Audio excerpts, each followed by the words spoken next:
Miss Angie here today. I want to talk with you about prayer. Now, when we think of prayer, what do we think of?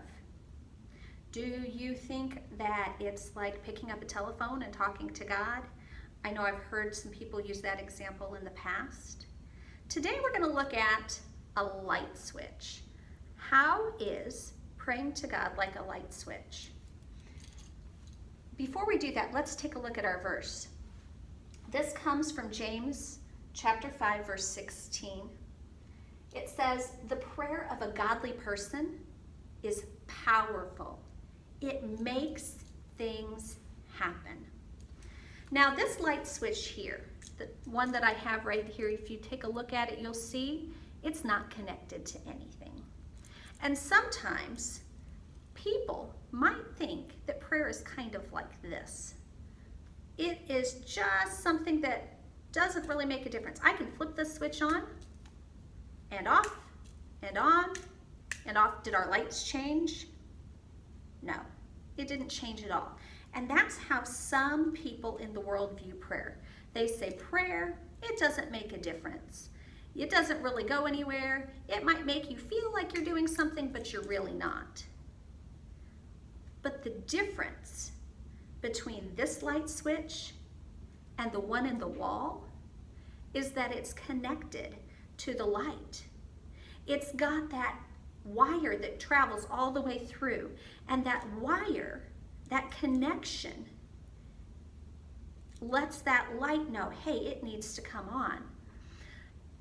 When you are noticing that it's getting darker and darker, the sun's going down, and it's time to turn on the light. Or maybe you're working in a room on schoolwork or something and you just need more light. What do? You go over to the light switch. Do you ever go, ooh, when I flip this switch, is it gonna make a difference? I wonder if the light's gonna come on. Do you wonder that when you flip that switch? No, it's automatic. You go, you flip the switch, and you know that light is going to come on. Things are going to change because you flipped the switch. You don't doubt it. It's not something you question. You just go over and you boldly flip the switch, knowing that it's going to make a difference. And that's how it should be when we pray. When we go to God in prayer, we need to go believing that things are going to happen because of our prayer. We need to know that our prayers are powerful. You know, sometimes our answer that we get might be no. And sometimes that's just what God's answer is. Or it might be not yet. But the thing is, God has a plan that's bigger and better. He knows more than what we know. And He is working things for our good. So when that answer is no, we need to have faith and trust in God that there's a reason for that. But whatever we do, we need to trust that connection, that those wires are connected and that God hears our prayers and things will happen because of them. I want to take a look at the next two verses. This was James 5:16. The ending part of James 5:16. I want us to look at verses 17 and 18. It talks about a man named Elijah. It says, Elijah was just like us. He prayed hard that it wouldn't rain, and it didn't rain in the land for 3.5 years. Then he prayed again.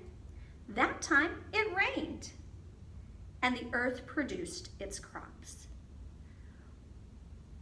Elijah didn't go to God and say, okay, God, if you're listening, it would be really nice if it didn't rain for a bit. No, that's not what it says. It says Elijah prayed hard. He didn't say, I'm going to pray for a minute and we'll see if something changes. He didn't pray, well, weak prayers. He prayed a strong prayer. He prayed a bold prayer, believing that if he prayed, God was going to make something happen. And so that's what I challenge you to do this week, as you're thinking about the things that you're praying for, I want you to go to God confidently. I want us to, when we pray, to have full and complete faith, just like when we flip on a light switch, that it will make a difference because God hears us and He loves us and He's working things for our good. That's something for you to think about this week. Bye, guys.